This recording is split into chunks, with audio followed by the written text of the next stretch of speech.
Welcome back. So, Mr. Fasho, before you came, we had the general tell us about the impact of the situation in Apapa on the resident.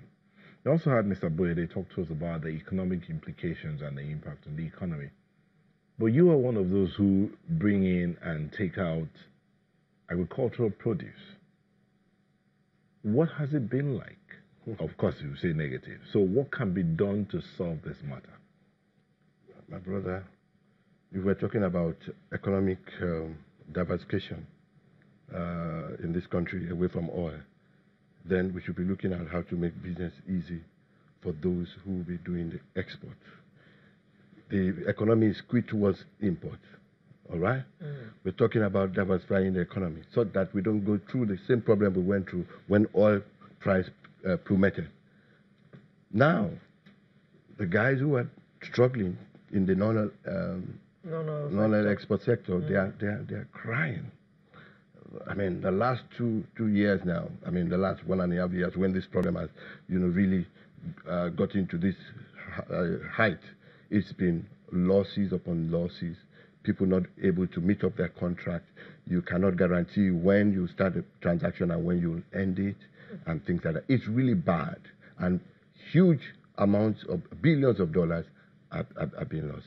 First of all, I'm talking from the standpoint of an exporter, where we have contractual obligations that we need to meet, where today most of our exports are still at the primary stage, okay? And so these goods are subject to deterioration, in quality and all of that. Things are just not good enough for us. Government should look at how we can at least do some palliatives, have some arrangements where goods can come in easily into the port. Also, the efficiency at the port must be looked into. The terminal operators, documentation and all of that. Absolutely. It takes a long time. Absolutely. Now, apart from the road, the bad road issue, in the port there's so much inefficiency. So the terminal operators the operations need to be looked into, because when you get to that port itself, a lot of trucks even haven't gone through the trouble, get to the gate of the port, they cannot get into the port days, weeks. So I'm sorry to say, most of our leaders at times, they don't know where the shoe pinches. So at times when you say some of these things, they don't appreciate millions and billions of dollars that have been lost. Loans that have gotten bad because of contractual obligations not being met, and livelihood that are lost. So what we are saying is they should look at the road, how they can quicken it, and for us give export priorities, such that the area allocated for export is because most people look at import. I mean, the operatives, there they seemingly, enjoy booties more from imports.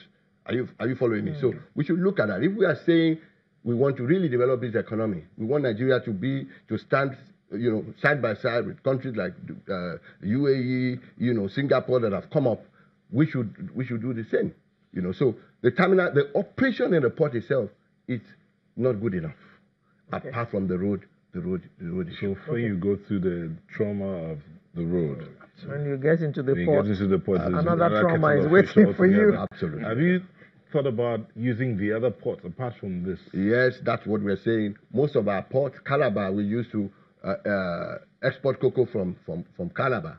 From Calabar port, we can't do that now. Wow. The port is not good enough. So goods, can you imagine? Please, things we got to let's walk the talk. You have to bring cocoa all the way. The south. Things have done this worse. I'm telling you, we have to truck. You know what it is to truck cocoa all the way from almost 2 days, and then the risk of it, the deterioration of it. All our ports should be visited. Look at the Korodu port. Nobody's doing anything. Today, we find a way also even now to get barges, to get our containers from mile 2 to the port, because the major area is actually after that. But even doing that costs us a lot of money. The efficiency is not there. Government is not sitting down with the stakeholders. What are your problems? What can we do? What are the palliatives in the meantime? So for me, it's an expression of failure of governance. That the major port, the gateway to a country, successive governments can look at it all these years and we get to this place of comatose. It's sad. And our political leaders should have a rethink on how things should be done. Mr. Fasheru, don't you think it is time we began to look of other means of transporting our exports and imports to and from the ports, apart from by road? Because, Absolutely. I mean, the roads in Lagos, I mean, everyone knows the traffic situation in Lagos now. And most of that traffic, which seems to be in every direction these days, is caused by bad roads. Absolutely. And what is responsible for the bad roads? Heavy trucks moving around in Lagos and tankers. The rail. It's as if our leaders are not doing enough thinking. And this is the time when the electorates and the people must ask questions. What are you going to do? Not just, I want another term. Oh, not that I want to come into governance. What are you going to do in clear terms? What are you going to do about power? We're still doing things at primary, export. We can add more value. What are you doing in that? We don't have, electricity running. How can industrialization come about? And what you find out at the end of the day, even though we are producing these goods, who are those benefiting? Those who are able to process, who are able to add value abroad. We produce, but 80% of the value of the money is earned by the Europeans and Americans. So rail is not something you can be negotiating. And it's sad that it's 2018, we are all looking at rail. What were we looking at before now? Everything in terms of infrastructure in this country is at the lowest ebb and giving us trouble. The roads are bad. Every time you cannot plan your movement, you cannot plan your business. Talking about building rail, let's use the Lagos-Ibadan rail line that they're still working on, and it's cutting through multiple states. Would that, if we have things like that, hopefully. What about the private sector going into rail construction? Is it not okay to ask government for concession so that you can build rail, so that you and your people can transport your goods? Absolutely. That's why policy making is important. Holistic thinking is important in developing an economy. So when all of these things are fashioned out, then we can all work together as partners to develop this economy and get us out of this doldrum where the insecurity is all over the place, where people are angry, people are not happy. Just getting from one place to the other is an issue. In this country. Getting here this morning. No, for me, it was so bad. And then the risk to life. One truck got overturned, and I heard that was what happened today, overturned on the road. You know what happened a couple of months ago with a fire burst around the corner? We just must sit down and do things rather than just do as if everything is normal. Saboyede, you talked about the economic implications of this whole matter. Let's look at, I was opportunity to look at a documentary about how some countries built their rail lines. They had the owners of industries building these rail lines and then saying, okay, you are producing, for instance, you say, I know you have cocoa, you want to transport your cocoa from Calabar or from Cross River State to Lagos. I am building a rail line from Lagos to Cross River State. If you're going to transport your goods on this, what would you give me? Is it possible or is it impossible for the private sector to build rail, run and operate for a while and hand back to government? Is it impossible? No, my brother, it is not impossible, but it is impracticable. The Nigerian government has not allowed private sector to believe in it. The world economy cannot predict Nigeria. Tola did say just now, he mentioned the issue of policy. Nigeria is a government-led economy. That means that government must at all times lead. And government needs to lead by predictable, sustainable, dependable, and implementable policy.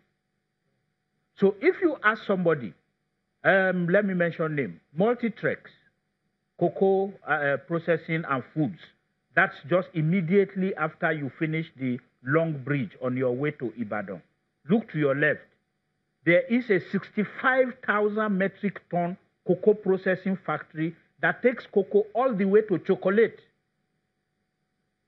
That person decided to invest, borrowed, because government policy at that time was for us to pursue total value added exports and decided to take cocoa all the way to chocolate.